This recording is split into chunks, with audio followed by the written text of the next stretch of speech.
Hi friends, எப்படி இருக்கீங்க? இன்றைக்கி நம்ம பார்க்க போகிற ரெசிபி வந்து மாங்காய் போட்ட மத்தி மீன் குழம்பு.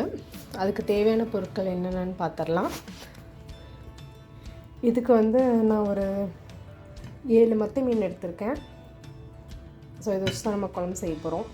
தாளிக்கிறதுக்கு வந்து 1 டேபிள் ஸ்பூன் வெந்தயம், 1 டேபிள் ஸ்பூன் ஜீரகம், ஒரு கொத்து கருவேப்பிலை இலை, ஒரு சின்ன வெங்காயம், ஒரு 10 வெங்காயத்தை வந்து பொடிசாக கட் பண்ணி வச்சுருக்கேன், ஒரு பெரிய சைஸ் தக்காளி, 4-5 பூண்டு பல் வச்சுருக்கேன், 5 பச்சை மிளகா, இதெல்லாம் தாளிக்கிறதுக்கு. மாங்காய் வெட்டி வச்சுருக்கேன், ஒரு மாங்காய் வந்து 4 பீஸாக கட் பண்ணி வச்சுருக்கேன், கொத்தமல்லி இலை, ஒரு சின்ன எலுமிச்சை சைஸ் புளியை வந்து ஊற வச்சுருக்கேன், 2 டேபிள் ஸ்பூன் குழம்பு மிளகாத்தூள், 2 tablespoon chilli powder, 1/4 teaspoon வந்து மஞ்சத்தூள், தேவையான அளவு உப்பு. இதை வந்து நம்ம நல்லெண்ணெயில் தான் செய்ய போகிறோம் அண்ட் மண்சட்டியில் தான் செய்ய போகிறோம். இதான் வந்து தேவையான பொருட்கள். இப்போது மத்தி மீன் குழம்பு எப்படி செய்யலான்னு பார்க்கலாம் வாங்க. என்ன பண்ண போகிறேன்னா, எலுமிச்சை சைஸ் உள்ள புளியை வந்து கரைச்சி நம்ம தண்ணி எடுத்துருக்கோம். நான் வந்து அதுலேயே வந்து மசாலா ஆட் பண்ணிடுவேன். குழம்பு மசாலா இருக்குன்னா அதை ஆட் பண்ணிவிட்டு நல்லா கரண்டி போட்டு நல்லா மிக்ஸ் பண்ணி வச்சுருங்க. அதுக்கப்புறம் நான் அப்படியே வந்து இதை வந்து ஊற்றிடுவேன். இப்போ பாருங்கள், இதை நல்லா மிக்ஸ் பண்ணியாச்சு. இதை வந்து நம்ம எடுத்து வச்சிடலாம். இப்போ நம்ம அடுப்பை பற்ற வச்சுக்கலாம். மண் சட்டி கொஞ்சம் சூடானதுக்கப்புறம் 2 டேபிள் ஸ்பூன் நல்லெண்ணெய் ஊற்றிக்கலாம். நல்லெண்ணெய் லைட்டாக சூடானதுக்கப்புறம் நம்ம வந்து மற்ற ஐட்டம்ஸை போட்டுக்கலாம். இப்போ பாருங்கள், எண்ணெய் வந்து சூடாயிருச்சு. இப்போ 1 டேபிள் ஸ்பூன் வெந்தயம், அப்புறம் வந்து 1 டேபிள் ஸ்பூன் ஜீரகம் போட்டுடலாம். இப்போ வெந்தயம் ஜீரகம் கொஞ்சம் லைட்டாக வதங்கிடுச்சு. இந்த ஸ்டேஜில் வந்து நம்ம கருவேப்பிலை போட்டுக்கலாம். வந்து நம்ம வெங்காயம் சேர்த்துக்கலாம். வெங்காயம் சேர்த்துட்டோம். பச்சை மிளகா வந்து நான் அப்படி கீரி வச்சுருக்கேன். இப்போ பாருங்கள், உங்களுக்கு பார்த்தா தெரியும். நான் லைட்டாக கீரி ஒரு 5 பச்சை மிளகா போட்டுக்கணும். ஸ்டவ் வந்து சிம்லேயே இருக்கட்டும். ஒரு 2 நிமிஷம் கழித்து நம்ம தக்காளி ஆட் பண்ணிக்கலாம். இப்போ பாருங்கள், பச்சை மிளகா, வெந்தய ஜீரகம், வெங்காயம்லாம் போட்டாச்சு. இப்போது 5 பல் பூண்டு போட்டுக்கலாம்.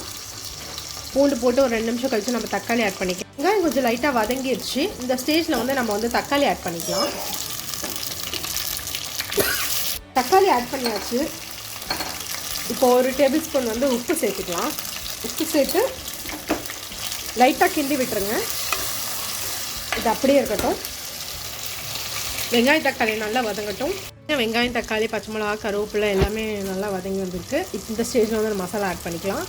1/4 டேபிள் ஸ்பூன் மஞ்சத்தூள், 2 tablespoon chilli powder add பண்ணிவிட்டு லைட்டாக மிக்ஸ் பண்ணிக்கோங்க. அடுப்பு வந்து சிம்மிலே இருக்கட்டும்.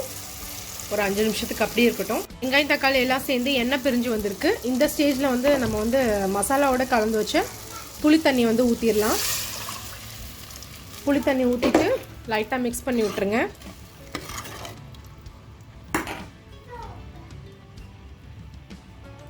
புளி தண்ணி ஊற்றியாச்சு. இப்போ நம்ம இது வந்து ஒரு மூடி போட்டு மூடிடலாம். இது வந்து அப்படியே இருக்கட்டும். நல்லா கொதிச்சு வரட்டும் குழம்பு. இப்போ பாருங்கள், குழம்பு வந்து நல்லா கொதிச்சு வந்துருச்சு. இப்போ இந்த ஸ்டேஜில் வந்து நம்ம வந்து மீன் போட்டுடலாம். மீனை வந்து ஒன்று ஒன்றா வந்து நம்ம ஆட் பண்ணிக்கலாம். மீன் போட்டு ஒரு 10 நிமிஷம் குழம்பு அப்படியே கொதிக்கட்டும். அதுக்கப்புறம் வந்து நம்ம வந்து மாங்காவையும் கொத்தமல்லி இலையும் போட்டுக்கலாம். மீன் போட்டாச்சு. இப்போ வந்து கரண்டி வச்சு கிண்டி விடாதீங்க. லைட்டாக குழம்புல வந்து உப்பு காரம் எல்லாம் கரெக்டாக இருக்கான்னு பார்த்துக்கோங்க. உங்களுக்கு உப்பு காரம் ஏதாவது குறையாக இருந்தால் நீங்கள் வந்து ஆட் பண்ணிக்கலாம். உப்பு வந்து சரி பார்த்துக்கோங்க. இப்போ பாருங்கள், 10 நிமிஷம் ஆயிடுச்சு. நம்ம வந்து திறந்து பார்க்கலாம். குழம்பு நல்லா கொதிச்சு வந்திருக்கு. இந்த ஸ்டேஜில் வந்து நம்ம வந்து மாங்காய் சேர்த்துக்கலாம். மாங்காய் சேர்த்துட்டு ஒரு 5 நிமிஷம் கழித்து நம்ம மல்லி இலை போட்டு குழம்பு வந்து இறக்கிடலாம். ஆஃப் பண்ணிடலாம் ஸ்டவ்வை. இப்போ பாருங்கள், மாங்காய் போட்டு 5 நிமிஷம் ஆயிடுச்சு. குழம்பு நல்லா கொதிச்சிருச்சு. இப்போ வந்து நம்ம மல்லி இலை சேர்த்துக்கலாம். இது ஒரு 2 நிமிஷம் அப்படியே இருக்கட்டும். அதுக்கப்புறம் வந்து நம்ம ஸ்டவ்வை வந்து ஆஃப் பண்ணிடலாம். 2 நிமிஷம் ஆயிடுச்சு. இப்போ நம்ம சுவையான மாங்காய் போட்ட மத்தி மீன் குழம்பு வந்து ரெடி ஆயிடுச்சு. நீங்களும் உங்கள் வீட்டில் இந்த ரெசிபியை ட்ரை பண்ணுங்கள். பார்க்கவே எவ்வளோ சூப்பராக இருக்குன்னு பாருங்கள். இந்த வீடியோ பிடிச்சிருந்தா என்னோடய சேனலை நீங்கள் வந்து சப்ஸ்கிரைப் பண்ணுங்கள். உங்கள் ஃப்ரெண்ட்ஸ் அண்ட் ஃபேமிலிக்கு ஷேர் பண்ணுங்கள். தேங்க்யூ ஃபார் வாட்சிங்.